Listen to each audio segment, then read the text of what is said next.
បាទចឹងថ្ងៃនេះគឺភ្លីរ៉ូយ៉ាល់250វ៉ាត់បាទហើយភ្លីនេះកាយជូនបងប្រុសនៅភ្នំពេញទេហើយហើយជាត្រូវបាទតថ្លៃនេះទៅជាមួយបងខាងស្រែអំបិលបាទអញ្ចឹងអានេះខ្ញុំថតវីដេអូទុកឲ្យបងមើលដែរដោយសារងាកនេះគាត់យកចាក់សិនហើយបងស្រែអំបិលគាត់ថាដល់ម៉ោង7បានកូនចេញពីធ្វើការមកអេត Telegram ចាំមើលរូបភាពតែឥឡូវគាត់យកទៅលេងសិនអញ្ចឹងខ្ញុំថតវីដេអូទុកឲ្យបងមើលហើយបាទហើយគាត់យកទៅប្រើឆាង4បាទនេះចាំខ្ញុំយកមកខ្ញុំកែកុនថែមទៀតឥឡូវយើងធ្វើតាមលក្ខណៈរបស់យើងនេះយើងកែជូន4-10-20ដុល្លារនេះជូនបងទៅខាងភ្នំពេញនេះដើម្បីគាត់យកលេងឆាង2ធម្មតាទេបាទ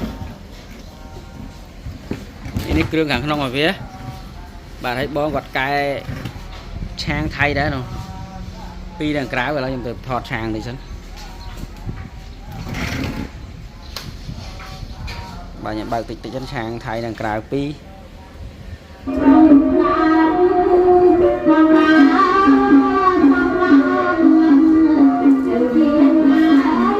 ្នឹងហើយពេលខ្ញុំថតដើរទៅវានិយាយទៅវាអត់កើតអញ្ចឹងខ្ញុំទៅថតសិន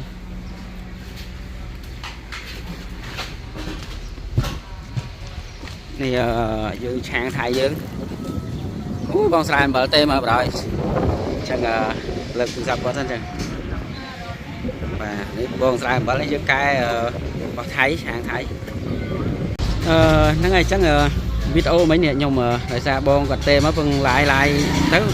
បងខាងស្រែអំបិលគាត់ទេមកអញ្ចឹងមាននេះគាត់យកឲ្យបាទភ្លីហ្នឹងទៅខាងស្រែអំបិលអញ្ចឹងម្ចាស់ភ្លីនៅភ្នំពេញទេបាទអញ្ចឹងគាត់ទិញភ្លីមកទឹកពីខ្ញុំទៅហើយមួយដូចគ្នាគាត់លក់ជូនគ្នាគាត់អញ្ចឹងហើយគាត់មកកន្លែងខ្ញុំហើយអញ្ចឹងគាត់ទៅសល់ភ្លី2របស់គាត់នៅសល់2ដើមអញ្ចឹងគាត់ខ្ញុំនិយាយមកគាត់បងឯងបញ្ចេញមួយដើមឲ្យទៅបាទឥឡូវបញ្ចេញមួយដើមទៅខាងបងស្រែអំបិលហើយនេះឆាងគាត់កែពីយើងទៅដែរនេះឆាង2នេះ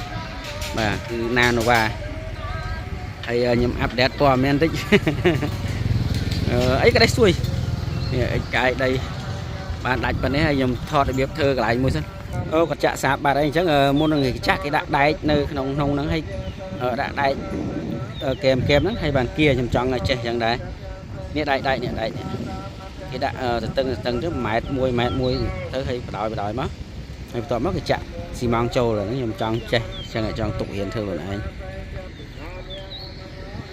បាទអញ្ចឹងបងខាងស្រែអំបិលវិញគាត់កំងនេះអញ្ចឹងវីដេអូហ្នឹងមិនបាច់ថាឲ្យបងភ្នំពេញទេប្រហែលជាធ្វើវីដេអូហ្នឹងជូនភ្លីហ្នឹងទៅបងខាងស្រែអំបិលបណ្ដោយដោយសារចប់វីដេអូហ្នឹងទៅប្រហែលជាយើងផ្ញើទៅគាត់អញ្ចឹងតែឥឡូវគាត់អត់តន់ផ្ញើលុយមកចាំមើល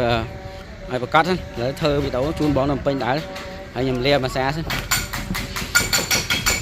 មកជាងខ្ញុំគាត់ពឹងនេះឲ្យខាងយួរចេះ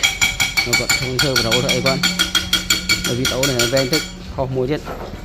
ចឹងចង់ឲ្យលឺឆ្ងាយចង់ឲ្យលឺខ្លាំងអីបដូរបងប្អូនចង់នេះអីគឺយើងអាចតាក់ទងមកបាទកាលនេះខាងជាងភ្លី Lifestyle ចឹងមិនសាក់មិនទៀត